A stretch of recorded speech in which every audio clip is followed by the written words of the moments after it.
Olá, mais uma vez, boa tarde a todos. Gostaria de agradecer a participação nesse evento. De antemão, aproveito também para agradecer a Rebeca, a Agnes, Carmen, Maria João, por ter aceitado o nosso convite para compor a mesa de monitoramento e avaliação das políticas do setor elétrico brasileiro. Esse evento ele faz parte da Semana Geloco de Avaliação 2021, que iniciou ontem e vai se estender até agora na sexta, e é dedicada a eventos para compartilhamento de experiências e conhecimentos sobre o monitoramento e as avaliações das políticas públicas. Com a organização da Global Evaluation Initiative e a FGV Clear, nós, do Climate Policy Initiative, estamos participando pela primeira vez nesse evento e apresentando os maiores desafios das políticas climáticas do Brasil. Eu sou Rayana Rose, sou analista na área de energia no CPI, e então, contando um pouquinho do CPI, a gente apoia as nações no desenvolvimento e implementação de políticas eficazes de clima, energia e uso da terra. No Brasil, o CPI é filiado à PUC-Rio, e a nossa visão é de uma economia global sustentável, resiliente e inclusiva. E também temos a missão de ajudar governos e instituições a impulsionar o crescimento econômico enquanto eles enfrentam as mudanças climáticas, né? E para isso, nós apoiamos as políticas públicas no Brasil através de uma rigorosa análise e pesquisa baseada em evidência, contando sempre com parcerias estratégicas, tanto do governo quanto da sociedade civil. Então, hoje, a gente vai debater a política pública com foco no setor elétrico. E, por isso, nós contaremos com a participação da Amanda Schutz, que é coordenadora de avaliação de políticas públicas em energia do CPI. Ela vai partilhar um pouquinho a experiência dela na geração de evidências para ser utilizada na política pública. Rebeca Regatieri, doutoranda em Economia pela FGV São Paulo, participou da coordenação técnica da Casa Civil da Presidência da República na elaboração de guias práticos para a avaliação das políticas públicas. E hoje ela vai partilhar um pouquinho com a gente a elaboração desses guias. Agnes Costa, chefe de assessoria especial de assuntos regulatórios do Ministério de Minas e Energia.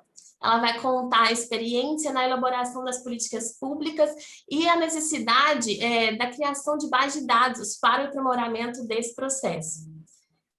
Carmen Sanches, especialista em regulação da Superintendência de Pesquisa e Desenvolvimento e Eficiência Energética da ANEEL. Ela vai partilhar um pouquinho a experiência dela com análise de impacto regulatório.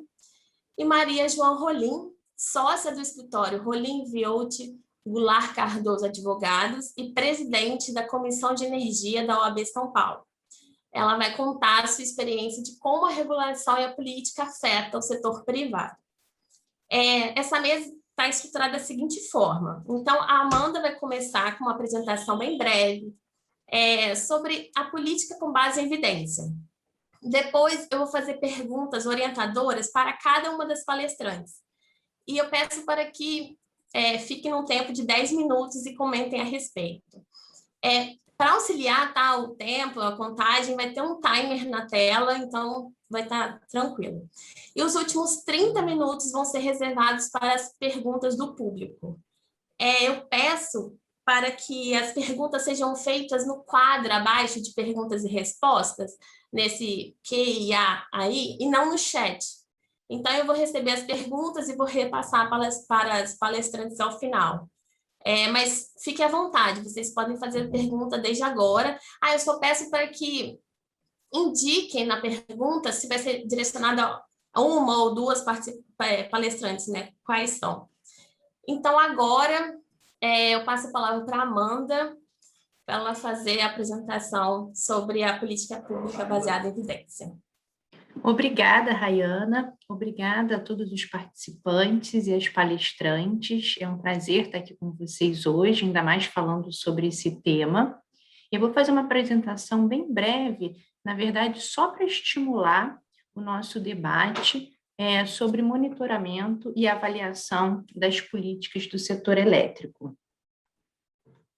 Então, primeiro a gente vai falar rapidamente o que é uma política baseada em evidência. Então, quando a gente fala sobre política baseada em evidência, é a capacidade de tomar uma decisão, né, de política com base em todas as informações possíveis, para que realmente essa política atinja o seu objetivo com o menor custo possível.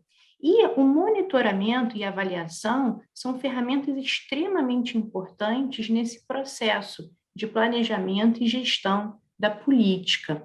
Aqui no próximo slide, tem o ciclo da política pública que facilita a compreensão realmente de todas as etapas de uma política.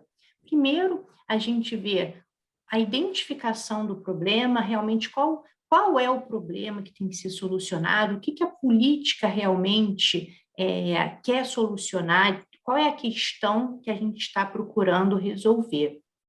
E depois vem a formulação dessa política, ou seja, como que isso vai ser realizado, né? Quais serão as ferramentas, quais são os objetivos, quais são as metas, como realmente que essa política vai alcançar esses resultados esperados. Depois vem um terceiro ciclo, que é a implementação de fato dessa política. E aí, nesse ciclo de implementação, a gente tem um monitoramento. E o monitoramento é essa coleta e análise sistematizada e contínua de dados para ser possível calcular um indicador ou vários indicadores e acompanhar esses indicadores ao longo do tempo para perceber se as metas estão sendo alcançadas ou não. Então, o interessante é que o monitoramento ele é feito nessa parte de implementação, quer dizer, na duração do programa ou da política, ele é feito de forma contínua. Já a avaliação, ela é realizada quando tem alguma pergunta que precisa ser respondida, e aí vai depender qual, então, avaliação vai ser implementada.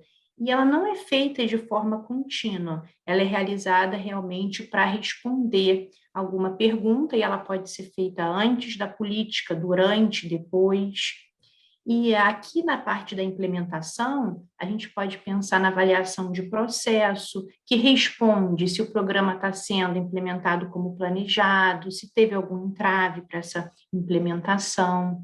A gente também pode pensar numa avaliação de impacto, que vai ver a magnitude do impacto do programa, realmente o efeito causal do programa no indicador de interesse. A gente também pode olhar para essa parte de custo-benefício, para olhar para o custo-benefício e ver se realmente compensou, está compensando a realização do programa. E depois, então, de todas essas informações, a gente pode pensar nessa tomada de decisão, ou seja, eu preciso redesenhar essa política, eu posso aprimorar essa política de alguma forma, ou é melhor interromper essa política? Então, o ciclo da política pública, quando ele é feito dessa forma, ele realmente atinge o objetivo de fazer política pública com base em evidência. A gente tem alguns exemplos no setor elétrico de ações como essas descritas no outro slide. Por exemplo, aqui tem um exemplo muito bom de monitoramento em que a ANEEL ela calcula indicadores, né? Ela faz esse monitoramento contínuo de indicadores de qualidade dos serviços de transmissão de energia. Então, ela realmente é capaz de acompanhar qual é o progresso desses indicadores ao longo do tempo. Um outro exemplo que é interessante também que eu peguei é, por exemplo, o Ministério de Minas e Energia precisando tomar uma decisão a respeito de um tema, que aqui é a questão da antecipação da interligação do sistema isolado do Pará, e então a empresa de política energética faz um estudo, uma avaliação, tá, para gerar uma evidência, para fazer com que o Ministério tome uma decisão realmente baseada num estudo, numa avaliação. Mas mesmo com esses exemplos, nós sabemos que a gente ainda tem um longo caminho para percorrer, num momento em que a gente realmente vai ter todo esse ciclo de política sendo realizado, que a gente vai ter acesso a boas bases de dados, em que as instituições consigam, inclusive, fazer com que essas bases sejam usadas conjuntamente, que a gente consiga realmente avaliar os nossos programas no setor, nossas políticas. Então, a gente sabe aí, e é isso que traz a nossa discussão hoje, com a experiência de cada uma das palestrantes, em como que a gente está indo nessa direção. E é importante falar, para finalizar, que o país está indo nessa direção. Então, tem essa notícia aqui do ano passado que mostra que o governo federal e estadual já começam a avaliar as suas políticas públicas. Então, a gente tem esse movimento no país. E o que mostra isso de forma bem clara são exatamente esses guias práticos de análise ex ante ex post, que são guias ótimos, de extrema qualidade, para orientar exatamente a avaliação da política pública, tanto antes dela ser feita, como já depois da política já existindo. E esses guias são utilizados nas avaliações no âmbito do CEMAP para toda essa avaliação de política pública federal. E é claro que quem vai trazer mais detalhes sobre isso é a Rebeca, que trabalhou na formulação desses guias. Mas eu trouxe esse ponto aqui porque eu acho muito importante já mostrar que a existência desses guias refletem a direção do país na busca realmente de avançar nesse tópico. Amanda, só te interrompendo, eu acho que seu slide travou. Você conseguiria mostrar principalmente os guias?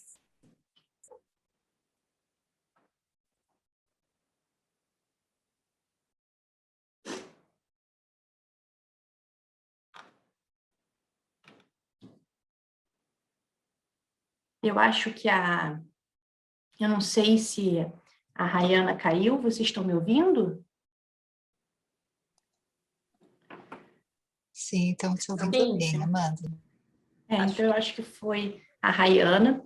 Eu vou continuar, então. Agora, a gente vai entrar, então, na parte em que nós, palestrantes, contribuímos para o tópico falando sobre as nossas experiências com o nosso trabalho. Então, eu vou começar, eu vou falar até 10 minutos sobre como é a minha experiência produzindo evidência para ser utilizada na política pública. O que acontece? Quando o trabalho do CPA, então, ele quer de alguma forma contribuir com evidência empírica para a política pública. A minha experiência, ela foi feita muito nesses últimos anos em relação ao tópico de eficiência energética. E é o que eu vou trazer aqui para vocês hoje.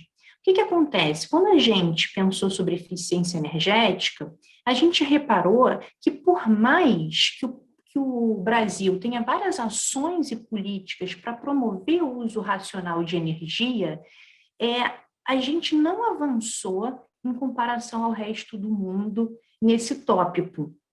E aí, o que são políticas e ações de eficiência energética para ficar mais fácil? Tem diversas, por exemplo, tem programas educacionais, tem troca de equipamento, tem a informação através de selo nos equipamentos, tem o selo Procel para os equipamentos mais eficientes. Então, tem diversas políticas que vão nessa direção de estimular o uso racional. E aí a gente fez um trabalho que a gente dividiu em dois, que é o seguinte: primeiro, a gente olha para a questão de todas essas leis, políticas, ações ao longo do tempo e como é que elas evoluem. Inclusive a questão das instituições envolvidas, da governança. E aí, inclusive a gente fez uma linha do tempo que foi divulgada ontem no Nexo Políticas Públicas, que é bem interessante, que mostra realmente essa evolução da política de eficiência no Brasil. Depois disso, a gente fez uma segunda parte, que foi uma pesquisa quantitativa. Então, como resultado dessa primeira parte, a gente chega a 3 conclusões. A primeira é que a promoção de eficiência energética ela ocorre de forma reativa, em resposta a episódios de dificuldade de atendimento de demanda de energia. Ela não é realizada de forma, de forma planejada, tá? Não tem um planejamento de longo prazo. A outra conclusão é que existe uma dificuldade na coordenação dessas várias instituições que trabalham com cada uma dessas políticas e ações. Porque como essas ações interagem e cada ação tem diversas instituições envolvidas, existe realmente essa dificuldade para conseguir fazer com que tenha o desenvolvimento de iniciativas mais abrangentes e efetivas. E o terceiro e última conclusão dessa parte do trabalho é que o foco foi no setor residencial e não no industrial, que é o maior consumidor de energia no Brasil. Então, por isso, existe no setor industrial essa grande capacidade, né, de melhoramento desse indicador de eficiência energética, porque ações concentradas nesse setor podem realmente trazer grandes ganhos. Alguém está perguntando aqui sobre slide? Não estão sendo passados slides. Esse momento é o momento em que cada uma de nós está contando a sua experiência em relação ao tópico de política com base em evidência. Então... Obrigada. Amanda, eu acho que a internet está instável. A minha? Mas a gente está te ouvindo perfeitamente.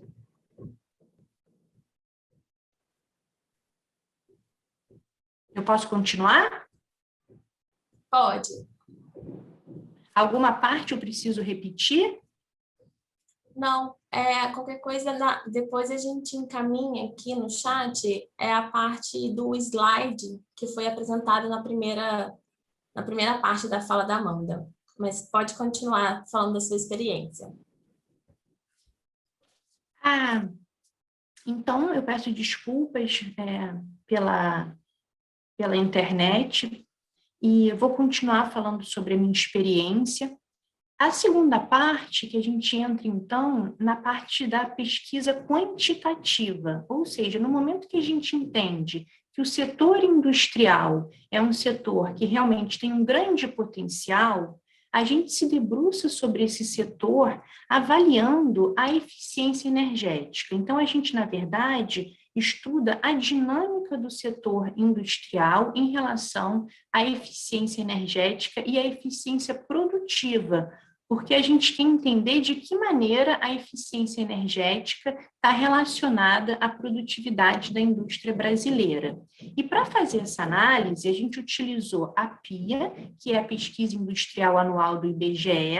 Então, a gente teve acesso a dados a nível da planta industrial para mais de 100 setores industriais entre 2013 e 2015. Então, a gente está falando aí de cerca de 30 mil plantas industriais por ano. Depois de todo esse trabalho e essa análise, o que a gente chega à conclusão, que eu vou destacar aqui bem rapidamente, é que, de fato, a eficiência energética e produtiva estão relacionadas, então os desafios da promoção da eficiência energética realmente estão relacionados com a política industrial. E, além disso, esses indicadores de eficiência energética e eficiência produtiva, eles, ao longo desse tempo, ficaram estáveis. Então, não teve um crescimento, uma melhora desses indicadores.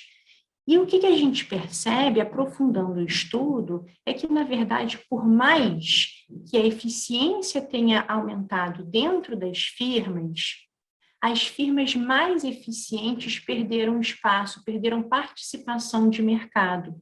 Então, esses dois efeitos, eles se contrapõem, fazendo com que, na verdade, você não tenha um ganho desses indicadores ao longo do tempo. E o que pode fazer com que isso aconteça? determinadas políticas industriais, como incentivos fiscais, crédito.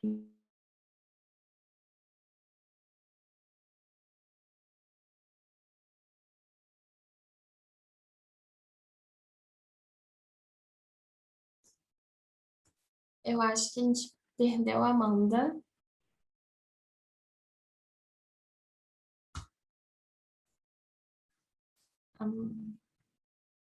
Tá. Rebeca, eu queria então que você começasse, principalmente a falar sobre a elaboração dos guias práticos que a Amanda falou, né? Enquanto você estava na Casa Civil.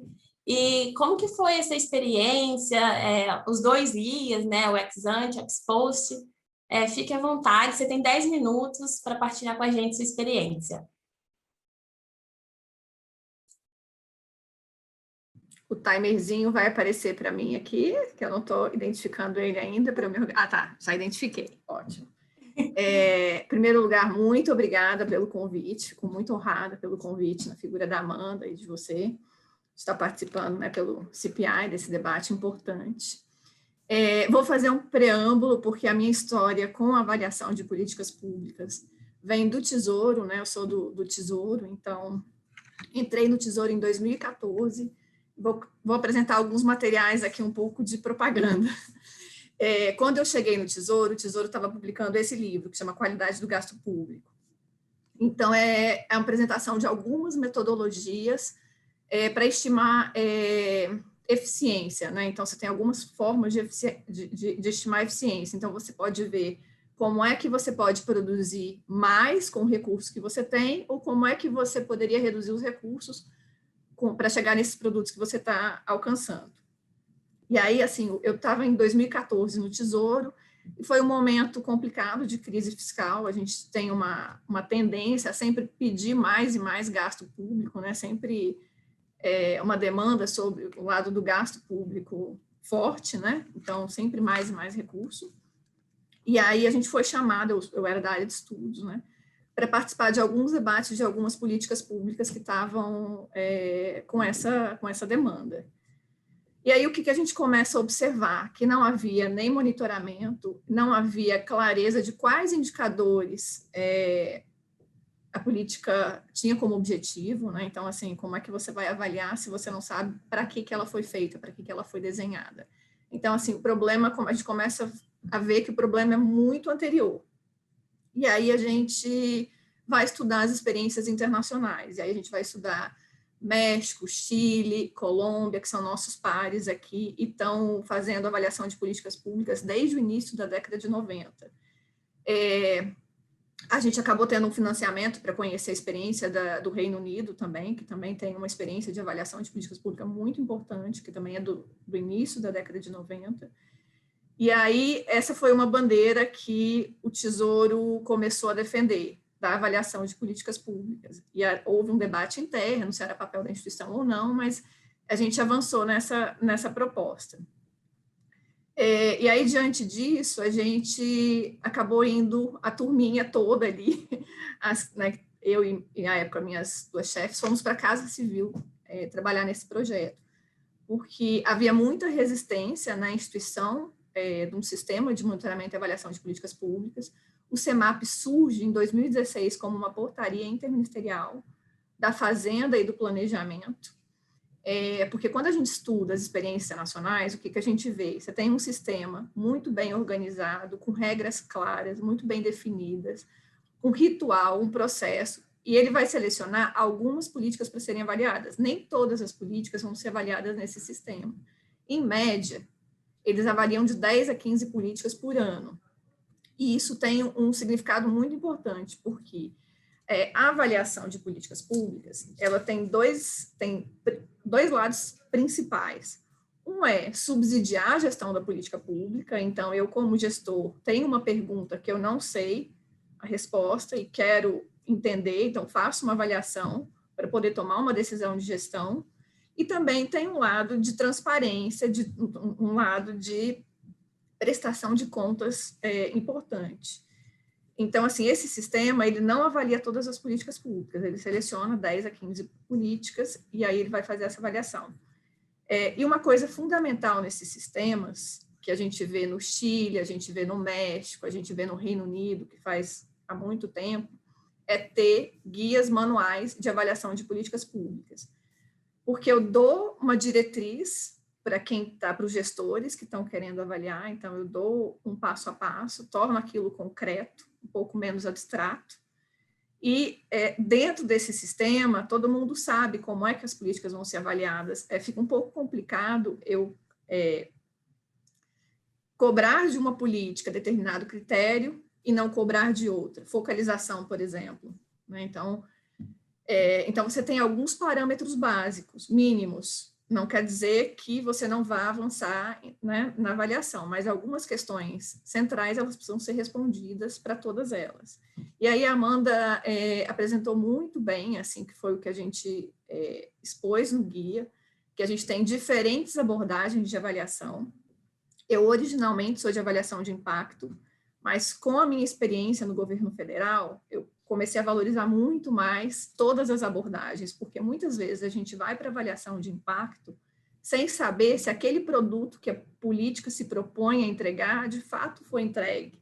Então, a gente assume uma hipótese muito forte de que o beneficiário da política teve acesso à política para analisar o impacto da política, e às vezes o problema foi bem anterior. Então, assim, eu me lembro de ter visto num dos materiais do México, que eu achei bem didático, o exemplo da entrega do leite. Então, você tem aí um programa para entregar leite. Será que a qualidade do leite, se você estiver entregando 70% de água e 30% de leite, você tem um problema aí na entrega desse produto.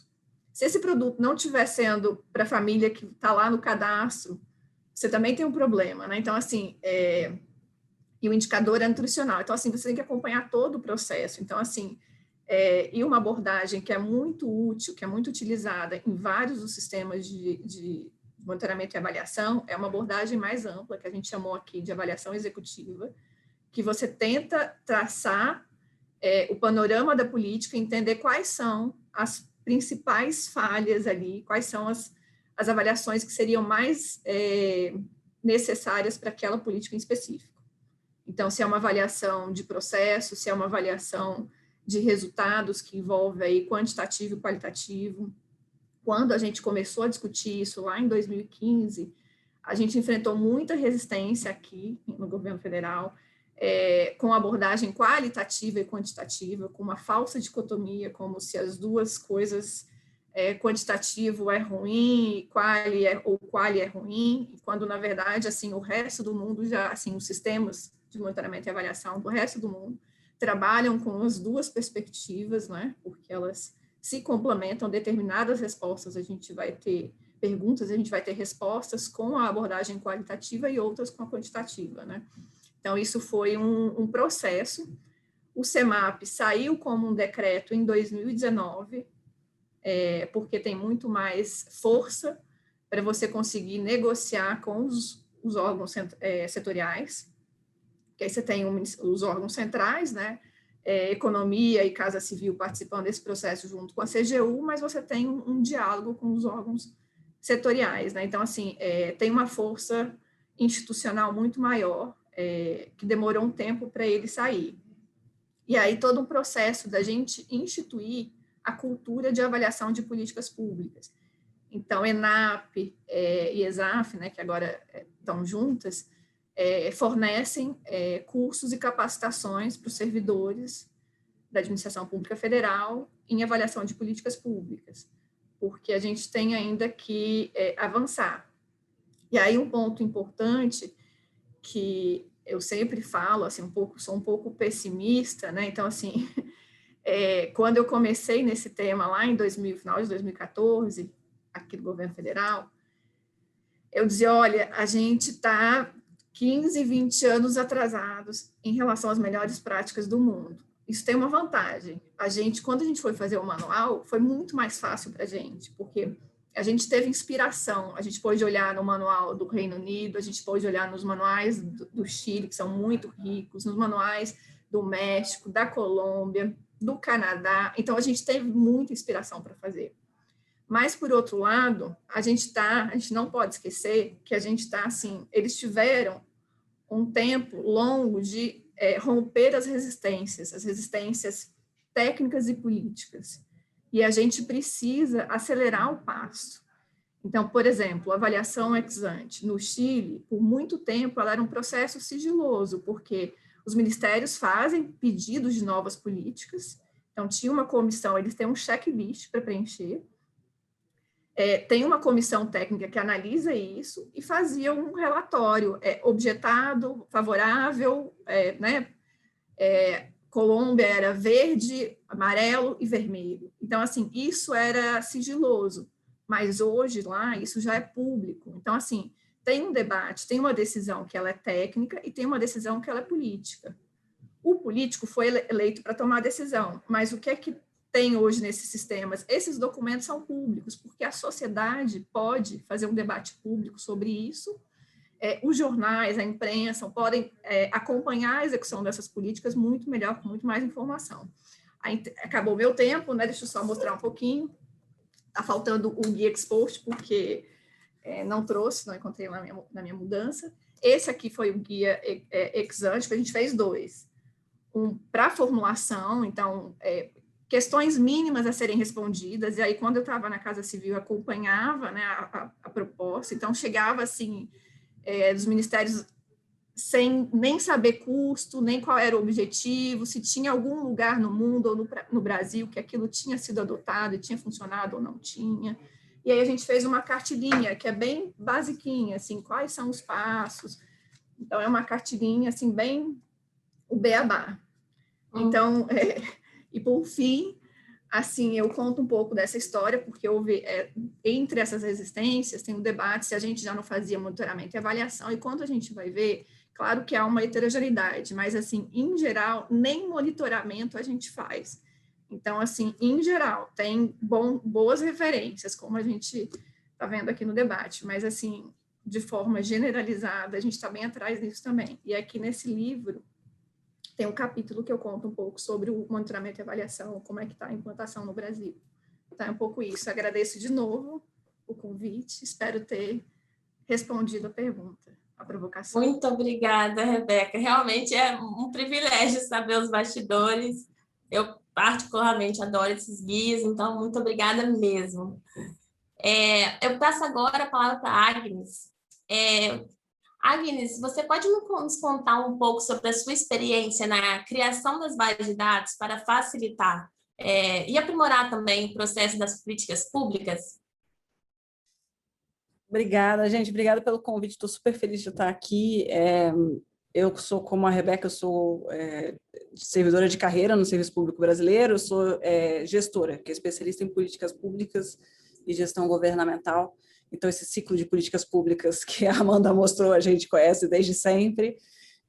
Mas eu acho que o que é bem legal, né, que a Rebeca trouxe, é que a realidade se impõe, né? Então, por mais que a gente saiba, né, qual é a boa prática, o que a gente deveria fazer, a gente vê o quanto que no dia a dia a gente tem dificuldade para ter um olhar bastante abrangente, né, sobre impactos de políticas públicas genericamente, né? Então, eu queria então complementar um pouco dessa narrativa que a Rebeca trouxe, para chegar nos dados, né? Então, assim, eu acho que existe um trabalho muito rico que a Rebeca retratou bem, né, desde 2015, 2016, que tem a ver com esses manuais e boas práticas para os servidores, né, e para as instituições poderem, justamente, que nem disse ela, são os checklists, no fundo, você saber exatamente o que você tem que colocar, o que você deve considerar para formular uma política pública. Então, assim, eu vou fazer um parênteses antes, para explicar o seguinte, para quem não sabe, a política pública, normalmente, formalmente, ela consiste de propostas que são notas técnicas, que avaliam mérito, conveniência e oportunidade, e, geralmente, pareceres jurídicos sobre legalidade, né, e constitucionalidade.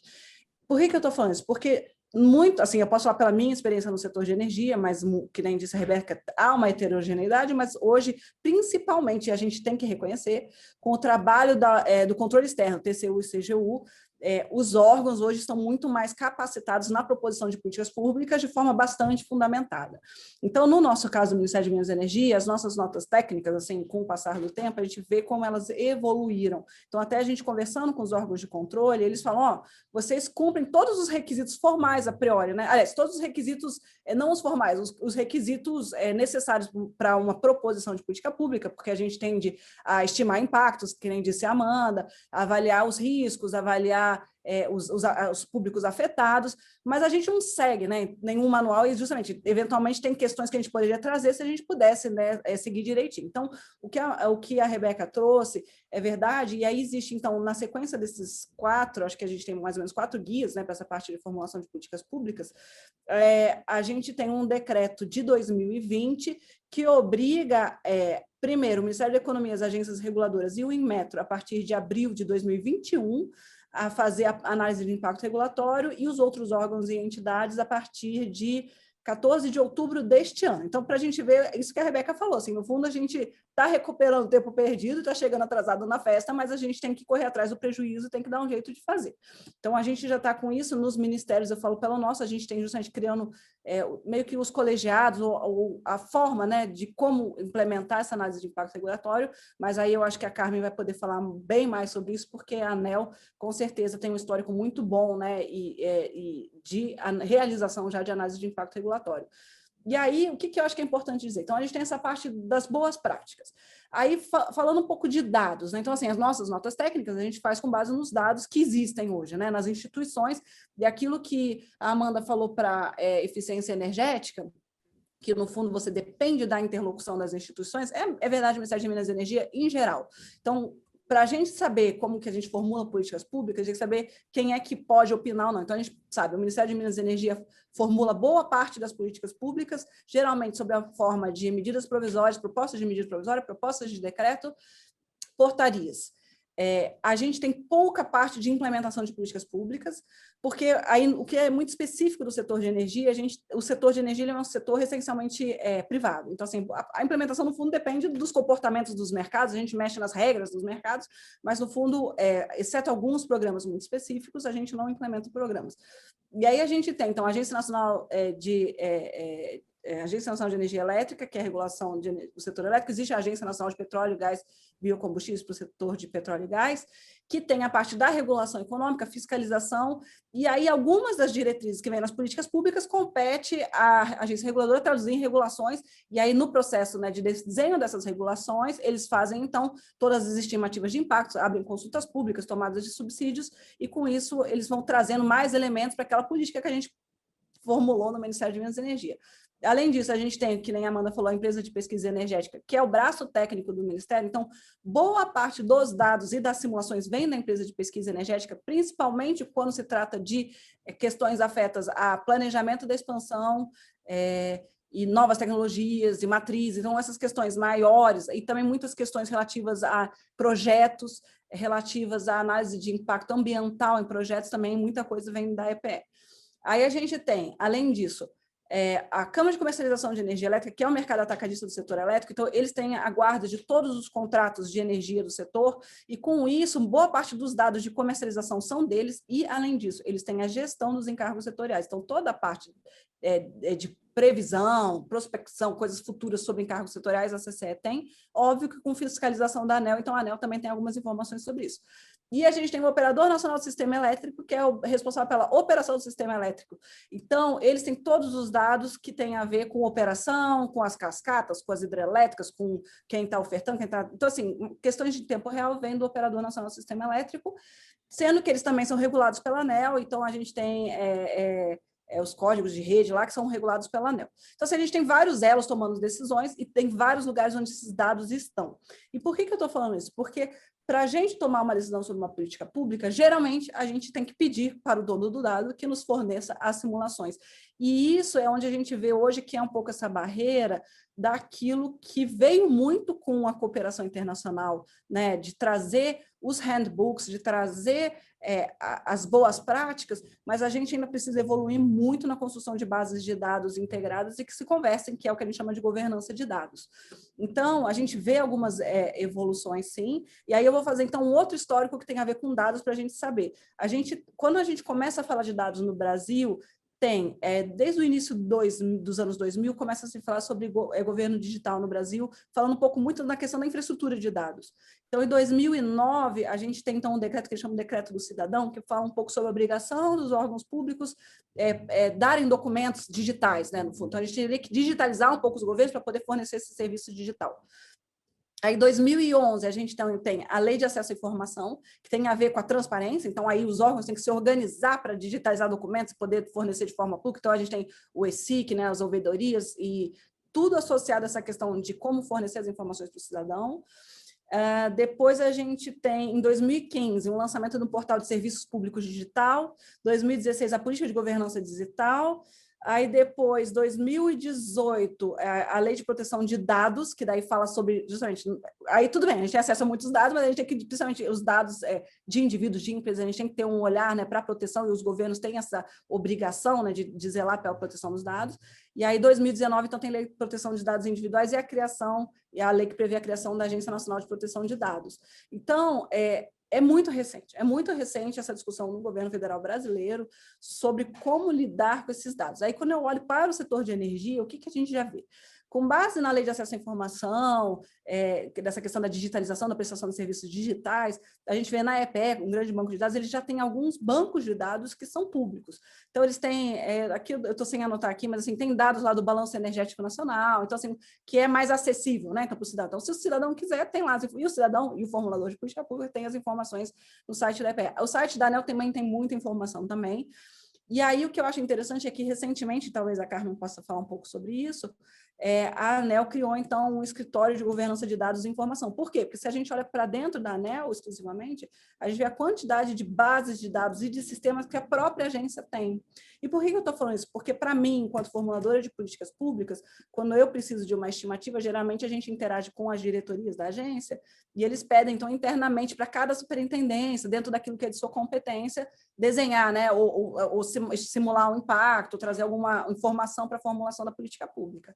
Só que aí, na linha do que a Rebeca falou, isso complica muito quando eu preciso demandar ANEEL, CCE, ONS, EPE, vários tipos de dados, vários tipos de simulações, principalmente se eu quero ver aquela questão do que a gente poderia fazer por modelos econométricos e matemáticos, que é a relação multicausal de variáveis. Então, assim, de verdade, o efeito de várias coisas acontecendo ao mesmo tempo, né? Então, é muito difícil a gente hoje, qualitativamente a gente até consegue, né? A gente consegue estimar, a gente consegue... agora, quantitativamente é difícil a gente ver essa relação de causalidade quando a gente tem muitas variáveis ao mesmo tempo, ainda por essa questão de falta de integração de governança de dados. Mas, de qualquer forma, a gente vê uma evolução e um esforço, né, das entidades, das instituições, em reforçarem, né, essas suas bases de dados, a divulgação dos dados para o cidadão. E aí eu reforço, então, um pouco o trabalho que eu acho que tem que vir um pouco da colaboração internacional, que era o que eu poderia falar bem rapidinho. A gente tem uma experiência recente com o Reino Unido, a CEPAL, Agência Internacional de Energia, que é na geração de dados sobre inovação no setor de energia. Então, é um projeto chamado Energy Big Push, que a gente fez, coordenado pela empresa de pesquisa energética com o CGE, que é vinculado ao Ministério da Ciência e Tecnologia, para levantar onde existe, onde não tem investimento em inovação no setor de energia brasileiro. Eles produziram 4 relatórios com muitos dados, já mapeando lacunas, potenciais e tal, e agora eles vão criar uma plataforma com esses dados, e a gente está passando para a segunda fase desse projeto, que é justamente aquilo que a gente está falando aqui, de construir indicadores. Eu tenho que ter boas perguntas para falar por que eu preciso, né, dessa informação do investimento da inovação. Então, um exemplo lá, assim, se a gente consegue criar indicador para verificar se os investimentos em inovação estão conseguindo reduzir desigualdades regionais, por exemplo. Então, aí a gente consegue, então, otimizar talvez o uso dos recursos financeiros, mas os recursos tecnológicos, dos centros de pesquisa e tal. Então, isso a gente está evoluindo, isso está andando bem. Então, assim, é uma experiência bem recente, ela é de 2018 também, 2019, mas é onde a gente está vendo que a gente vai conseguir gerar bons dados para a formulação de política pública. E justamente o que eu gosto disso é muito você revisitar a política pública para poder repriorizar, né? Você olhar se aquilo foi para o caminho certo, se aquilo está indo, se tem outra coisa que você está deixando de ver. Então, assim, eu tendo a crer que as coisas tendem a melhorar, mas aí nessa questão da cooperação internacional, meu último ponto, É que eu acho só que... para fechar aqui, que a gente está estourando o tempo. Se querem ajudar o Brasil, eu acho que eles deveriam, sim, ajudar a gente a financiar bases de dados. Eu sei que não é atrativo, porque o que acontece? A base de dados é muito difícil para alguém, um organismo multilateral, vender aquilo como um serviço para um país em desenvolvimento, porque é difícil você quantificar os benefícios, e porque demora muito tempo para ter efeito. Então, se a gente até ter uma base de dados dessa funcionando, demora, sei lá, uns 10 anos para o cara saber se o investimento que ele fez financiando uma base de dados para algum país teve algum efeito. Mas o fato é que, se alguém quiser ouvir, onde a gente está precisando desse tipo de recurso, porque a gente precisa realmente integrar os dados que a gente tem e usar de forma mais inteligente para poder aplicar os manuais da Rebeca de forma mais efetiva. Obrigada, gente. Isso aí. Muito obrigada. Também aguardo essa sistematização dos dados. Obrigada mesmo, Agnes. Agora eu passo para a Carmen. É bom que ela vai puxar um pouquinho sobre a análise de impacto regulatório. Então, Carmen, por favor, 10 minutos para você contar sobre a sua experiência. Ok, boa tarde a todos e a todas. Agradecer em nome da ANEEL o convite efetuado pela Amanda para participar desse debate, desse bate-papo, e verificar realmente a complementariedade das experiências que a gente está tendo no governo federal, com as instituições, em busca, né, do uso de evidências na adoção e na implementação de políticas públicas. Quer dizer, é evidente esse painel dessas ações, né? Então, eu trabalho na ANEEL, eu sou também de carreira, sou especialista em regulação, eu estou na Superintendência de Pesquisa e Desenvolvimento e Eficiência Energética, e na ANEEL, a nossa experiência é diferente de outras agências em sentido de organização. Os executores, as pessoas que realizam, né, as avaliações de impacto regulatório e o ciclo, as ações de ciclo regulatório em geral, são as próprias áreas técnicas, né? Então, nós, os técnicos que elaboramos os atos normativos e, em geral, também fazemos monitoramento e acompanhamento, nós também somos os responsáveis pela identificação dos problemas e de propor as alternativas à sociedade através dos impactos, das avaliações de impacto regulatório. Isso traz uma riqueza muito grande pela essa proximidade, né, do conhecimento técnico com a comunicação pública. Nós temos na ANEEL também uma comissão chamada CT-REG, hoje é uma comissão de boas práticas, a Comissão Técnica de Apoio às Boas Práticas Regulatórias. Inicialmente ela era somente para acompanhar as avaliações de impacto regulatório, hoje ela tem, então, uma missão mais ampla de acompanhar e dar apoio técnico às áreas técnicas quanto a IR, monitoramento e a ARR. Eu também participo da CTREG, né? Essa comissão também analisa pedidos de dispensa de AIR, que hoje existe um normativo do governo federal sobre normas de normas que precisam, em geral, via lei de regras, todas as normas e propostas de atos normativos devem ser acompanhadas de AIR, mas existem alguns casos específicos de dispensa, às vezes, por exemplo, alguns casos de emergência, né? Ou alguns casos que é simplesmente você normalizar uma lei, um decreto, não tem alguma discricionariedade, né? E aí a CTR também faz a coordenação da troca de experiências, que é uma parte muito importante, que temos muitas experiências trocadas, particularmente entre as agências, já dentro de uma cultura já do PROREG, que visava instituir normativas para agências regulatórias e buscando qualidade regulatória. E existe essa troca de experiência, particularmente com as agências, outras agências regulatórias, né, mas também com outros órgãos do governo federal. E no CTREG, então, além da participação de um representante de todas as áreas de regulação, como é o meu caso, nós temos a participação de representantes de áreas de apoio, assessorias da diretoria, então cada diretor também tem um representante, do gabinete diretor-geral, que faz a presidência e a secretaria do CTREG, a área de mediação, que é a principal área de contato com os consumidores, então elas nos traz também demandas e uma série de expectativas de participação pública, e também representantes da fiscalização e concessão.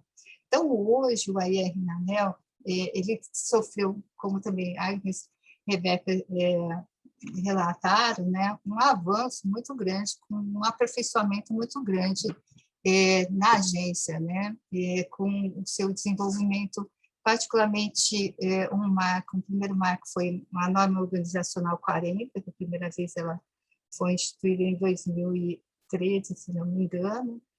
Ela veio com o objetivo de normatizar a aplicação da avaliação de impacto regulatório, e ela já trouxe também já uma previsão de incluir o monitoramento e avaliação do resultado regulatório, já pensando, então, a OIR dentro de um ciclo regulatório, né? Um salto muito grande também teve no uso de evidências quando essa norma foi revista, se não me engano, em 2017. Inicialmente ela era apenas um formulário, a avaliação de impacto regulatório era um formulário que as áreas técnicas preenchiam, identificando, em poucas palavras, né, qualquer problema, as alternativas propostas e impactos, e ele entrava como um anexo da nota técnica que subsidiava a proposta de ato normativo, né? A partir de 2013, particularmente 2017, nós transformamos esse formulário num relatório. E aí é um relatório bastante amplo, né, que ele tem várias normas, então, uma padronização para a agência em termos de seu, vamos dizer, preenchimento, né? Então, ele tem que conter pelo menos um sumário executivo, com uma linguagem simples, acessível ao público geral. Tem que apresentar a identificação do problema regulatório, muito claro, definido na primeira linha do relatório, identificar atores e grupos afetados, justificar a intervenção da agência. Então, também não basta regular, né? Você tem que justificar, descrever possíveis alternativas, e, inclusive, uma das alternativas que obrigatoriamente tem que ser apresentadas considerar a opção de não ação, né? Inclusive, considerar também não normatizar, ou seja, não modificar o status quo, ou então, inclusive, de não ter uma regulação para aquele problema efetivo, né? Identificar os impactos. É necessário também apresentar alternativas de tratar aquele problema regulatório, se possível, justificando com base em metodologias quantitativas, quando possível. Como a Rebeca disse também, não necessariamente as metodologias quantitativas são as mais adequadas para todos os casos. Nós temos utilizado na agência muito a análise multicritério, que ela combina qual e quant, né? Já tivemos uma experiência recente de também análise de risco, que é praticamente inédito. Então, são identificadas caso a caso quais as metodologias, mas buscando exatamente metodologias e métodos próprios para analisar as alternativas. Cobrar essas alternativas, apresentar qual que é a alternativa mais indicada pela agência, né? E identificar também monitoramentos e estratégias de fiscalização. Então, com esse relatório de impacto regulatório, né, de 2017, houve realmente um grande salto de qualidade na elaboração dos nossos atos normativos, né? Então, desde então, a gente já tem 200 AIRs, foram feitos, na verdade, desde 2011, que foi feito um piloto. O primeiro AIR, ainda como não havia ainda uma regulação nem da ANEEL e nem no âmbito do PROREG, não, mas que foi tratado como piloto. Então, a gente tem assim, uma longa história. O que nós estamos agora, os nossos maiores desafios no momento se referem ao que a Agnes também enfatizou, a questão da qualidade dos dados, né, e a gestão dos dados. A ANEEL tem necessidade, tanto nas áreas de regulação quanto nas áreas de fiscalização de dados. Nós coletamos, já temos práticas em coleta de dados com áreas de geração, monitoramento de dados de qualidade, mas basicamente as nossas fontes são fontes secundárias, né? Então nós temos questões de consistências e também muitas vezes não tem internamente uma troca de informações. Então, estamos trabalhando, existe já um projeto que já está em implementação, que é de consistência de bancos de dados e de governança de dados, para aprimorar os bancos de dados corporativos. Tá? As soluções, em geral, hoje, dos bancos de dados estão em cada área técnica, e muitas vezes não se conversam, e às vezes também existe até inconsistências, né? Conforme a área que solicita do agente, ele dá um dado, uma informação. Mas, quase finalizando, então, um elemento também bastante importante de todo esse processo, que é um desafio, também é a questão de comunicação, né? Desde o começo também a ANEEL trabalha bastante, usando particularmente as consultas públicas, então, os AIRs vão em consulta públicas juntos com as propostas de normativa, eles são realmente considerados em todas as fases, pré, pós-AIR, eles têm sido contados também agora na elaboração dos ARRs, nós ainda estamos com poucas experiências, estamos 4 ARRs até o momento, mas ainda já esse ano já tem proposição de dobrar, já temos mais 4 novas, e aí a participação pública também tem sido relevante para dar novos insights, e também com uma forma de disseminação desses resultados, as reuniões públicas da diretoria. Nós também temos utilizado, assim, vamos dizer, tecnologias mais modernas, redes sociais e vídeos, né, também para informar esses resultados, né, e publicações científicas, que são feedback. Então, pode ser que a gente tenha basicamente... Para fechar mesmo. Fechar, temos os principais desafios. Nós continuamos a investir na capacitação do pessoal, do nosso pessoal, para a elaboração das avaliações, né? Tanto em as metodologias, como novos métodos e a troca de informação, e trabalhar também nas bases de dados e na gestão dos dados, para a gente realmente aprimorar a análise e os resultados. É isso. Muito obrigada, foi muito bom. Agora eu queria passar para Maria João. Maria João, teria como você contar a sua experiência de como que a regulação política ela afeta o setor privado? Obrigada.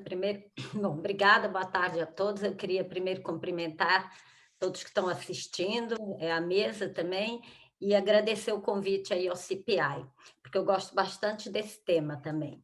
Bom, minha vida toda, minha carreira toda foi no setor privado e no setor de energia, praticamente. Eu trabalho no escritório há quase 30 anos, então, e atendo basicamente setor privado, mesmo quando é empresa pública, atuando no setor privado, né, no setor da atividade econômica, e antes disso também trabalhei na Pricewaterhouse, sou advogada, economista, então sempre na área privada. A iniciativa privada, basicamente, ela é a recipiente da política pública, né? E, além de ser recipiente, ela é, ao mesmo tempo, também um instrumento para concretizar o resultado da política pública.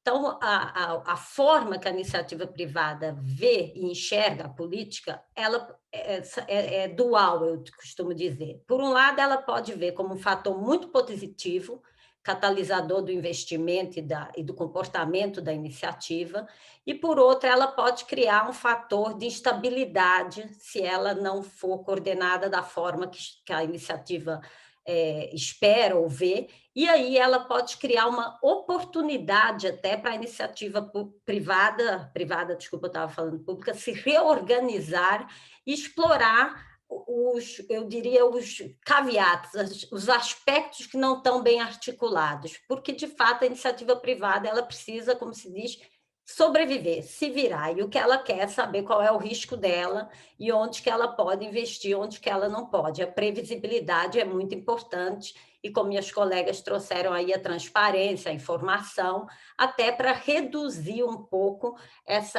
digamos, esse gap entre o que está sendo feito e quem vai receber, né? E dar mais legitimidade aí para a política pública. Eu queria situar um pouquinho, antes de até eu passei esse overview, mas eu queria situar um pouquinho política pública em si dentro do cenário legal. Na nossa Constituição, a livre iniciativa e livre concorrência, ou seja, a atividade privada, é o princípio. A exceção é a intervenção do Estado no domínio econômico. Esse é o nosso arcabouço jurídico.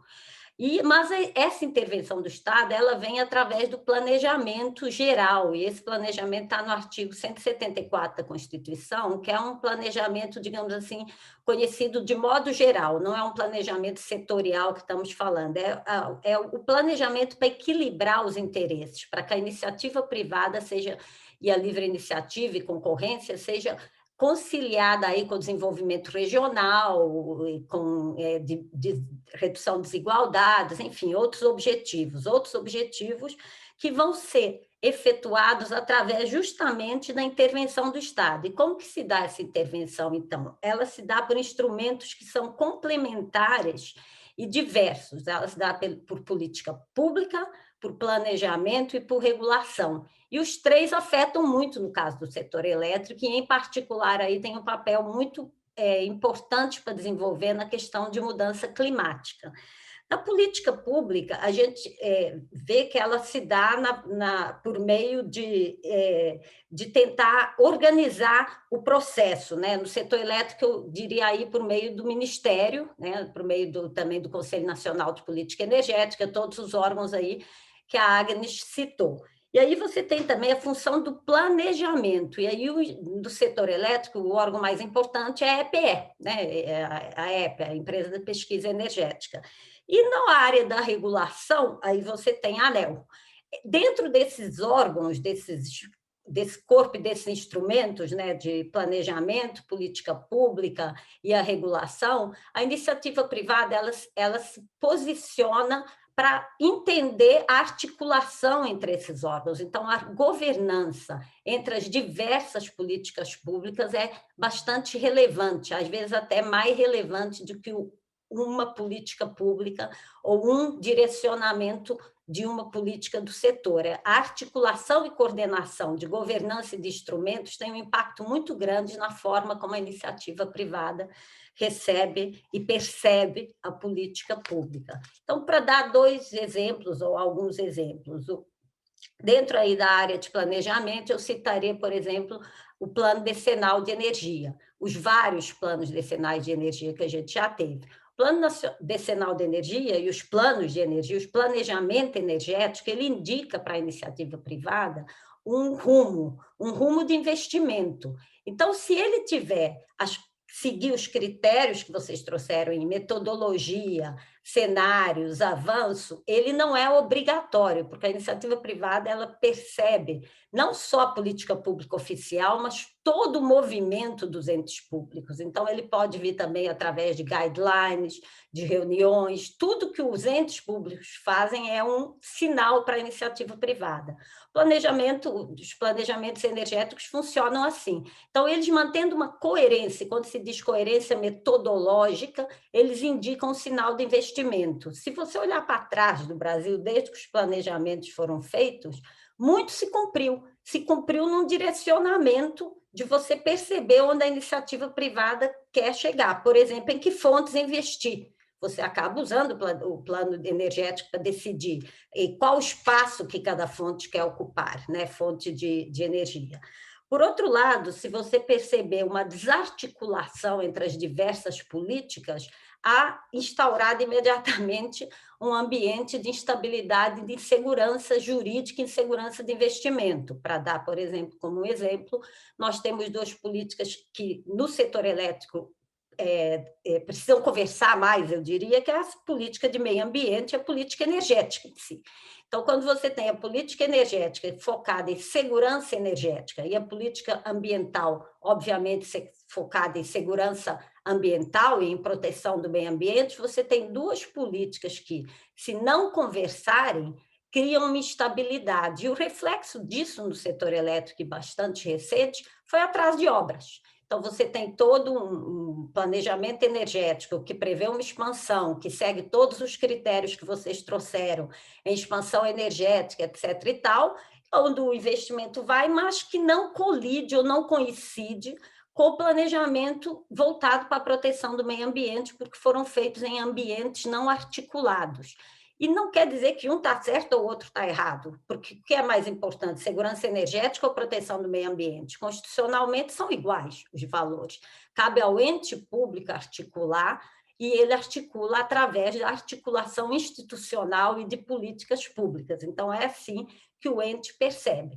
Indo um pouquinho mais abaixo na questão regulatória, não é muito diferente, dando o exemplo aqui da mudança climática, isso aí não só no Brasil, mas no mundo. Regulação é um canal, e aí a regulação geral e a regulação setorial também, feita através aí do regulador, da ANEEL, é um canal de conversa, de comunicação, como a Carmen colocou aí, entre os agentes e os entes recipientes e o próprio regulador e o mundo público. Quando eles conversam e conseguem coordenar os objetivos, o comportamento consegue responder à política bem feita, à política bem evidenciada, as coisas andam com mais consenso. Quando não, é o judiciário que acaba sendo a porta de conversa. Então, o setor elétrico também já viveu um momento de muita judicialização. E na área de mudança climática, a gente vê isso hoje sendo utilizado no mundo como estratégia. Litigância, a gente fala de strategic litigation, né? A gente recentemente, essa semana, teve uma decisão onde os entes se organizam para pressionar a política pública, as empresas, a reagir ou a tomar uma regulação. E não é sempre contra a regulação. Às vezes é pedindo regulação, como é no caso de mudança climática. Vai-se ao judiciário pedindo regulação de alguns setores ou de algumas áreas que os agentes entendem importante. Então, aqui, para não estourar meu tempo, e para resumir, eu diria que a iniciativa privada ela responde à boa política pública e se articula e se defende da política não articulada. E ela também se organiza nesses buracos, eu chamaria, nesses caveatos, e forma também o poder privado, que também influencia a fazer política pública. Então, é um ciclo que, metodologicamente, se não for organizado, acaba criando, pode ser um ciclo virtuoso ou um ciclo não virtuoso, ou um ciclo vicioso, se não for articulado organizadamente. Então, era essa a mensagem que eu queria trazer da minha experiência aí de anos aí no setor privado. Obrigada aí mais uma vez. Muito obrigada. Obrigada mesmo, Maria João. Muito bom ouvi-la. Eu gostaria de chamar de novo a Amanda, né? Lógico, problemas técnicos da quarentena.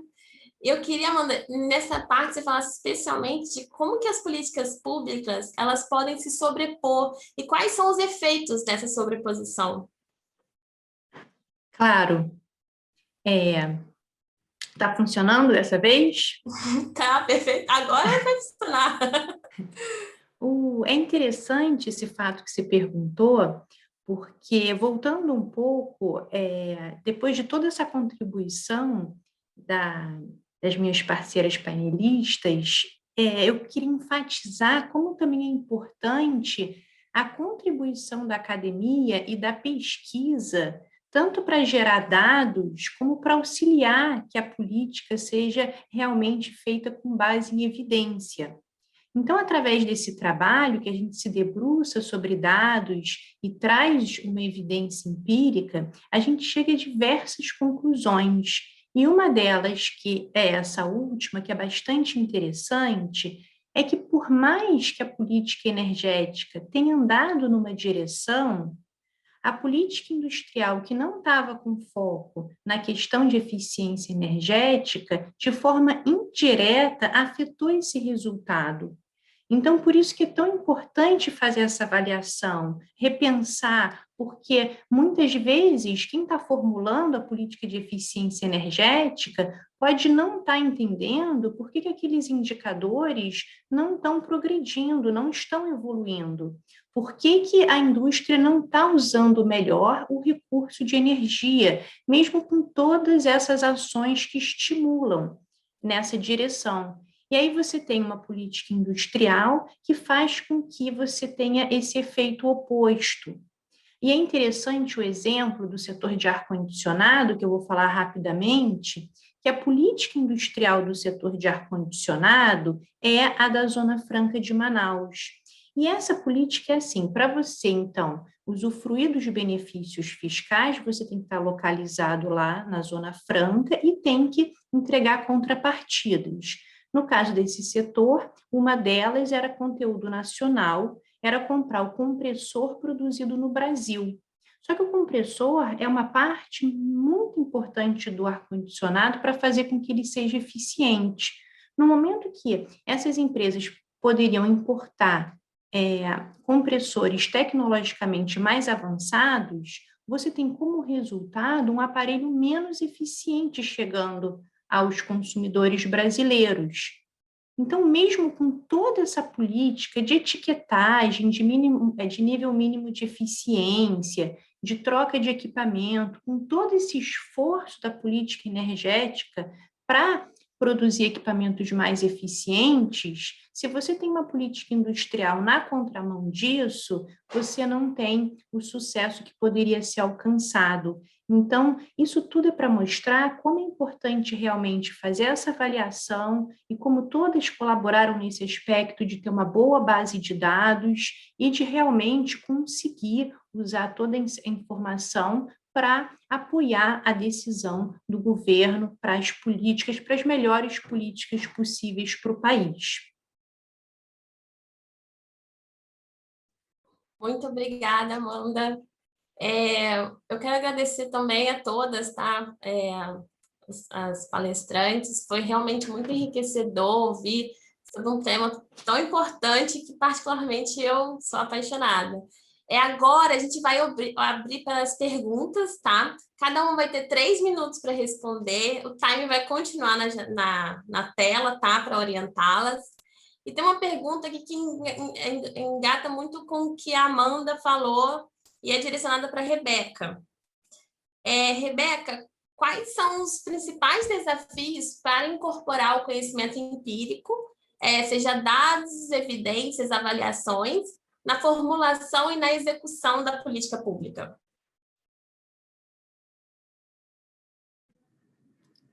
Obrigada pela pergunta, né? E é bom que, assim, os 3 pontos que eu gostaria de tocar aqui, eu vi passando por falas. Assim, um desafio enorme é o compartilhamento de dados entre os órgãos do Poder Executivo Federal. Isso também vem de longa data, assim, desde que eu entrei no setor público, acompanho o debate. Em 2016, houve um decreto, que era o decreto 789, que permitia que os órgãos gestores das bases de dados compartilhassem eles entre eles e que você tivesse o mesmo critério de segurança, confiabilidade, sigilo dos dados no órgão receptor. Então, o que acontece? Às vezes, dentro da educação, os órgãos têm bases diferentes, eles não se comunicam, e aí, na hora da formulação da política, que é um outro tempo, é um tempo em que veio uma demanda do ministro, do presidente, para executar uma política para um determinado setor, uma parte, né, da educação, você precisa usar o dado, gerar informação com aquele dado de forma muito tempestiva. Então, assim, a gente não tem esse compartilhamento. Isso vem um processo, assim, longo, não houve, até onde eu sei, não houve avanços, embora a gente tenha hoje uma Secretaria de Avaliação de Políticas Públicas, eles enfrentam ainda essa questão, porque para você avaliar, você precisa ter o compartilhamento entre diferentes áreas, entre órgãos diferentes do mesmo setor. Então, isso é um entrave muito forte, que a gente tem tanto para formular a política, quanto para permitir que a academia, de forma segura, controlada, com sigilo, faça pesquisa e gere informação para a sociedade. Então, esse é um ponto, assim, e na época que estava na Casa Civil, a gente teve uma assessoria do Banco Mundial para entender como é que os outros países faziam isso, se tinha essa mesma dificuldade que nós. Então, a gente recebeu um documento mostrando vários países, Noruega, Estados Unidos, então, assim, tem toda uma forma criteriosa, cuidadosa de fazer isso, para que a gente tenha mais inteligência na formulação, na execução, com monitoramento um pouco mais consistente, né, com informações mais que ligam indicadores de diferentes áreas, porque a gente tem o efeito de uma política em outra área, a gente, né? Então, assim, esse desafio continua. Teve um novo decreto em substituição anterior, porque houve muita resistência, ele não foi muito para frente, né? E aí esse novo decreto instituiu a governança dos dados. Só que, assim, é um processo bem complicado, porque tem muita resistência, né, técnica. Agora, assim, a segurança da informação, do sigilo, tem que ter, mas há formas de se fazer isso e a gente pode beber a experiência internacional para avançar nisso. E aí, assim...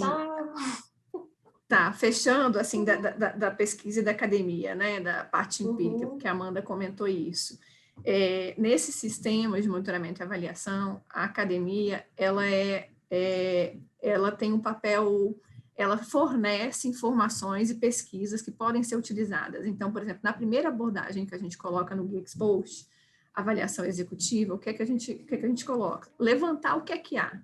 Se já há avaliações de impacto sobre aquela política, e você tem uma avaliação, isso a gente usou, até a gente inspirou no caso do Reino Unido, que eles têm uma tabelinha muito clara sobre isso, já há na academia, avaliações de impacto sobre aquela política, e se elas estão direcionadas para o objetivo, para os indicadores que são da política, por que a gente vai fazer outra avaliação de impacto? A gente vai gastar recurso público nisso? Ou vamos usar quais foram as conclusões daquilo e seguir com encaminhamentos, né? Então, assim, quando a gente começou a discutir o sistema, havia também essa preocupação se nós não estávamos... Não, na verdade, assim, o sistema de monitoramento e avaliação, ele ajuda a avaliação, ele estimula a avaliação dos gestores e abre espaço para que novas perguntas mais avançadas, possam surgir na academia, né? Quando ele estimula essa questão de dados e de transparência e Espero ter respondido a pergunta. É um tema que é difícil, né, ficar no tempo.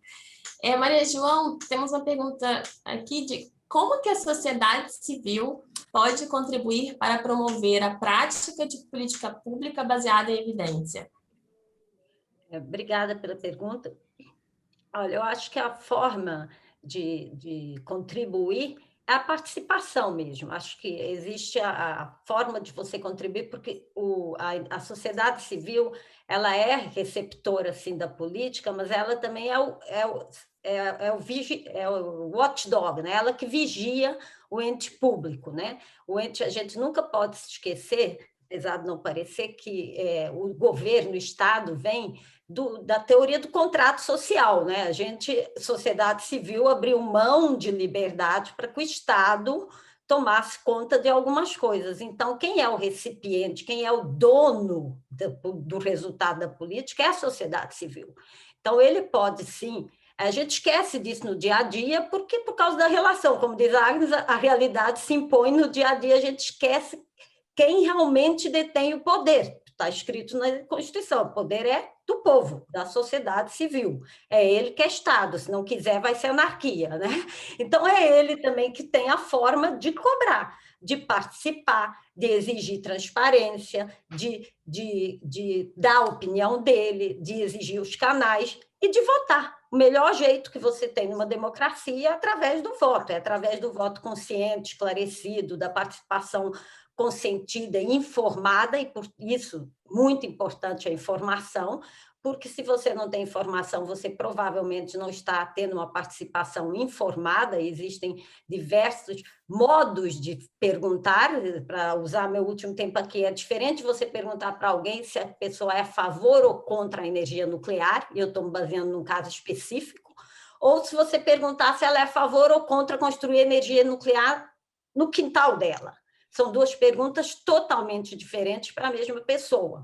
Então, o jeito que os dados são trabalhados, a transparência e, principalmente, o poder de votar numa democracia e de eleger quem vai fazer política pública é a melhor forma de participar e de cobrar uma melhor política pública. Sim, sem dúvidas. Muito obrigada. Carmen, tem uma pergunta aqui. Como que a academia, né, que produz o conhecimento empírico sobre as políticas públicas, pode apoiar quem desenha e executa, né, como é o caso da ANEEL, e quais são os principais gargalos ou desafios para potencializar a troca entre essas partes? Muito boa pergunta, obrigada. Eu sou também reminiscente da academia, fiz um bom tempo na minha carreira profissional na academia, e eu reconheço a importância muito grande da academia nessa interação com as instituições públicas para aprimoramento das políticas públicas de geral, né? Então, a academia, sendo assim, um órgão independente, ela traz visões e experiências e análises com evidências, né, de problemas e de encaminhamentos que podem estar dando ou não dando certo. Então, essa posição independente da academia é bastante importante de trazer às instituições públicas, né, os resultados das experiências que estão sendo feitas, né? É importante ter aberto esse canal. Na ANEEL a gente tem aberto não só, primeiro, as próprias audiências públicas, elas recebem as contribuições de todas as naturezas, e são ainda melhor vistas também as contribuições da academia, que trazem, em geral, dados e evidências posicionados a favor, contra ou sobre uma alternativa específica, né? E também uma aproximação mesmo muito aberto à agência, né? A aproximação de pesquisadores para coleta de dados, mesmo antes da lei de informação, né? A gente sempre esteve aberto, buscando uma política de transparência. E também, eu acho que também a questão está até de entender e capturar até as expectativas até do próprio setor público, às vezes, que ele pode não comunicar adequadamente, né, ao setor privado e à sociedade as suas intenções e as suas opções, e a academia, ela traz, assim, ela consegue muitas vezes evidenciar claramente, né, causas e efeitos, né, as relações causais, que às vezes não estão muito claras quando você estabelece uma política, você apresenta um ato normativo, e a academia vem estabelecendo as relações de causalidade até fazendo as análises críticas. Então, eu acho que é um parceiro bastante importante e que tem sido sempre aberto, pelo menos na agência, e eu acho que no setor público em geral, esse canal, seja através de disponibilização de dados ou através mesmo de parcerias e convênios que são elaborados, por exemplo, na ANEEL. A gente tem um convênio com a PUC-Rio para nos apoiar na avaliação de impacto do programa de eficiência energética, que completou 20 anos, né? E aí nós tivemos, quando nós queríamos comemorar os 20 anos, vamos fazer uma análise desse programa, a gente se deparou com uma série de dificuldades, desde conhecer métodos adequados, até também levantar as causas, os problemas ao longo, e a trajetória mesmo, né, da história dos 20 anos do programa, né, e poder fazer as relações de causalidade e responder à pergunta, né, ele está sendo efetivo, e também trazer insights para o aprimoramento que ele pretende fazer, né. Então, essa parceria, assim, a gente está comemorando, que é uma expectativa de um trabalho bastante promissor para aprimorar um programa que já está institucionalizado há 20 anos, né, e que ainda tem uma importância muito grande pela eficiência energética no setor elétrico, né, e a gente tem a possibilidade de reajustar também as novas condições necessárias do país e as condições do setor elétrico na atualidade. Então, assim, eu acho que é muito positivo. Muito obrigada.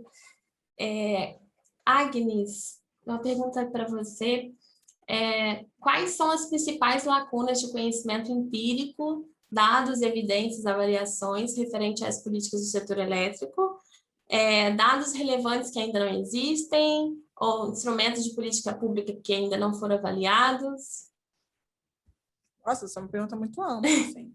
O que não existe é justamente a nossa dificuldade, mapear o que não existe, mas eu vou começar pelo que existe, né? Então, Sim. O que eu vejo, assim, da nossa maior dificuldade é um pouco... existem muitos dados, a gente tem muitas áreas em todas essas instituições que coletam muitas informações.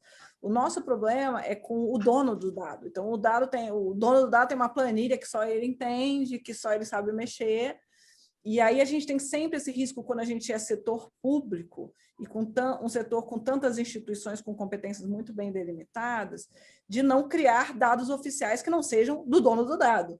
Então, é muito complicado trabalhar dessa forma, no sentido que você, que nem disse bem a Rebeca, assim, a gente tem a questão da tempestividade, assim, não, eu sou formuladora de políticas públicas, que eu estava falando aqui, eu sou usuária de dados, eu não gero dados, eu não sou uma pessoa que entende de ciência da informação, de banco, de nada disso, mas assim, eu preciso dos dados para tomar decisão. E aí, a gente, então, o que é o grande conhecimento do setor público? É você conhecer quem tem os dados. E aí você tem que, mas mesmo assim você tem que considerar toda a questão institucional, né, no fundo, de quem tem competência em cada instituição para fornecer a informação. Então é muito cheio de formalidades. A gente muitas vezes conversa com os técnicos que têm os dados, formaliza os pedidos por meio de ofícios para as instituições, recebe a informação oficial da instituição para poder usar. E isso é muito importante, porque se eu não fizer esse caminho, eu pego o dado de uma planilha de um técnico, vou lá, rodo um negócio, crio eu lá no Ministério, uma sensibilidade, um possível impacto tarifário, eu falo assim, putz, da onde que ela tirou essa informação? E ela não tem nem competência de falar sobre impacto tarifário, honestamente.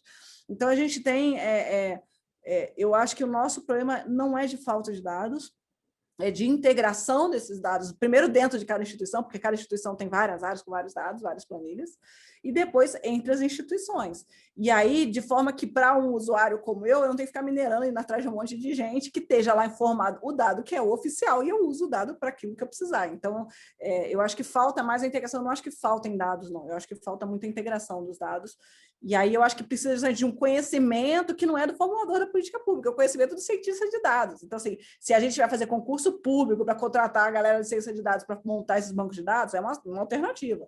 Se a gente vai contar com a colaboração internacional para ajudar a montar os bancos de dados, também é maneiro. Se a academia quiser ajudar também, a gente está à disposição, né, para receber ajuda, não tem problema. Mas acho que tem que ter esses olhares. Aí achei bem legal o que a Rebeca falou, né, um pouco dessas experiências de outros países, de como que eles fizeram. Acho que a gente sempre aprende, né, com o que os outros países fizeram.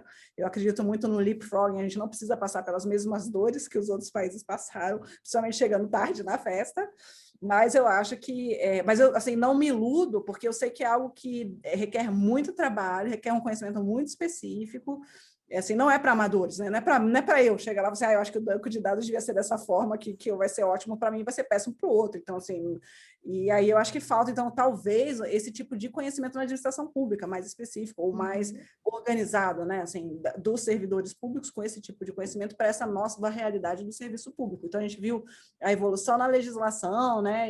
Mas, assim, esse conhecimento, eu não sei o quanto existe, né? Isso eu não sei dizer. Assim, a gente tem o pessoal das áreas de TI, que são pessoas de sistemas de informação, eventualmente, né? Mas, assim, não sei o quanto que eles entendem de bases de dados. Acho que aí a gente tem que realmente, talvez, fazer essa avaliação interna em termos de gestão, né? Desse tipo de conhecimento que talvez falte, não sei. Não sei se a Rebeca talvez tenha mais experiência com isso e possa complementar. Então, sim, eu vou também fazer uma última pergunta aqui, que é bem interessante. Acho que a Rebeca, a Agnes, e quem quiser também, sobre investimentos bases de dados em outros países da América Latina. Se outros países se comportam da mesma forma como o Brasil, realizando baixos investimentos em bases de dados, se alguém sabe como que funciona no Chile, na Colômbia, no México, se são grandes investidores, se essas bases se tornam públicas depois. Eu só peço para ser bem breve, assim, no máximo possível, para a gente não estourar muito tempo. Passo para a Rebeca, porque eu não tenho a resposta para isso. Eu não sei, Rebeca. Olha, a gente tinha um projeto que começou lá em 2016 também, que chamava Interoperabilidade de Dados. A gente tem o SERPRO que estava envolvido nisso, e tinha a fazenda e o planejamento envolvido nisso. O que eles fizeram? Levantaram com os diferentes órgãos, os diferentes ministérios, todas as bases de dados possíveis, e estavam correndo atrás, fazendo reuniões e reuniões, para tentar acessar esses dados, integrar esses dados e permitir que dentro do órgão, certas pessoas teriam acesso, teria o cadastro, assim, para manter, né, tudo, mas toda a informação cruzada, e aí você poder, alguém dentro do órgão, gerar informação a partir daquilo, cruzar as diferentes bases de dados, e ter os usuários nesses órgãos. Mas o grande impeditivo, assim, sendo honesta, né, o grande impeditivo foi político-técnico, porque tem uma questão de quem é o proprietário do dado. Quando eu estava na Casa Civil, a gente teve assessoramento da área jurídica. A área jurídica dizia para nós, esse dado é da administração pública federal. Ela se organiza entre ministérios e órgãos, estabelece a competência, mas o dado, ele é da administração pública federal. Então, assim, assim, super difícil. Então, assim, o caminho que criaram hoje foi essa governança, esse comitê de governança de dados, em que ali os órgãos vão discutir se compartilham ou não, e aí cabe ao órgão decidir se ele quer compartilhar ou não. E aí, assim, é o caminho que a gente tomou, mas que, assim, é uma frente de briga política e técnica difícil. Assim, não consigo ser otimista, porque acompanhei isso no Tesouro e acompanhei isso na Casa Civil. Então, assim, os órgãos, quando foram chamados na Casa Civil, mandavam técnicos que não tinham competência nenhuma para discutir aquilo, quando tinha sido, o convite tinha sido para o secretário executivo, coisa do tipo, né? E a área jurídica também. Então, assim, é bastante complicado, um tema bastante complexo, porque as áreas acabam entendendo como um certo poder, né, assim, de manusear aquela base de dados. Acho que o que eu queria complementar, que eu acho importante, é que a gente fala de dado, mas tem uma questão cognitiva, que é a história do conhecimento que você tem que ter para poder entender o dado. Então, eu acho que esse talvez é o pulo do gato. Assim, a gente só disponibilizar planilha, só disponibilizar dados, não assim, tem que ter mais inteligência associada a isso. E, assim, eu não sei exatamente como é que as pessoas fazem isso, assim, como é que os países fazem isso. Mas fato é que, assim, existe um trabalho, um dever de casa que cada instituição tem que ter, né, de organizar seus dados, que internamente esses dados sejam conversáveis de alguma forma, e depois isso estando pronto, é que você tem que ver como é que você compartilha isso com os demais. Mas eu concordo com você, Rebeca, assim, que a gente sabe que, no fundo, as pessoas têm medo do mau uso dos dados que elas têm, porque o dado não vem com aquele conhecimento do cara que fez a planilha, né? Basicamente, a lei já ainda não vem. Então, assim, as pessoas têm medo de como são usados os dados e para que alguém vai dizer, esse aqui é o dado da ANEEL, é o dado do Ministério, e, de repente, usar de uma forma errada. Então, assim, eu acho que tem uma questão cognitiva que a gente tem que traduzir nessas bases de dados que eu não sei como é que faz, honestamente. Sim, mas aí o projeto de interoperabilidade tinha por trás o CERPRO, com essa capacidade de tornar aquilo um sistema palatável, e aí, claro, você teria que ter uma qualificação das pessoas dos órgãos para trabalhar com aquele sistema. Então, você teria um sistema que eu quero tal informação, eu quero montar tal gráfico. Então, você teria que ter um processo de capacitação de pessoas das áreas de TI, né, enfim, dos órgãos para mexer nesse sistema. Mas, assim, ou academia, né? Mas gerar informação estaria ali disponível, né, para o formulador de política pública ou para fazer um monitoramento. Então, assim, esse problema ele é comum nos países que têm sistema de monitoramento e avaliação. Na época do Tesouro, a gente fez alguns seminários trazendo representantes do México, do Chile, e aí a gente saía para jantar e a gente via que esse era um problema comum, e quem se dava melhor eram os órgãos que tinha o Chile e o Reino Unido. Por quê? Porque estava no Tesouro lá, os dois casos tinha uma questão aí de poder, um certo peso na execução financeira, na execução orçamentária, enfim, porque a avaliação nesses sistemas também é utilizada para alocação de recursos públicos. Então, assim, a recomendação, quanto você executou da sua recomendação, ela é acompanhada, monitorada. Você tem lá 3, 4 anos, em média de 3 a 5 anos, para executar essas recomendações. Então, assim, o quanto você executou, existe uma negociação para você fazer o orçamento, existe uma negociação quando você está fazendo a execução financeira. Então, isso vai ser levado em consideração. Então, se você não colabora, isso acaba entrando na negociação, assim, né? Então, o que a gente viu, que o Chile tinha um pouco mais, o México compartilhava de problemas muito parecidos com nós, assim, né? Que lá o sistema deles é um sistema independente, externo, que não está dentro dos ministérios, e no Reino Unido está dentro do Tesouro, e assim, lá a questão... Rebeca, eu tenho que te cortar. Só para fechar rapidinho.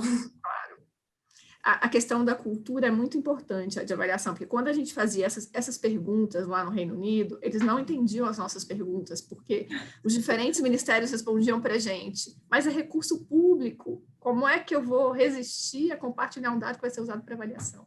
Então, é uma questão de cultura também, né? Encerrando a minha fala. Então, temos que ter otimismo, e o próximo webinar, eu acho que tem que ser sobre dados.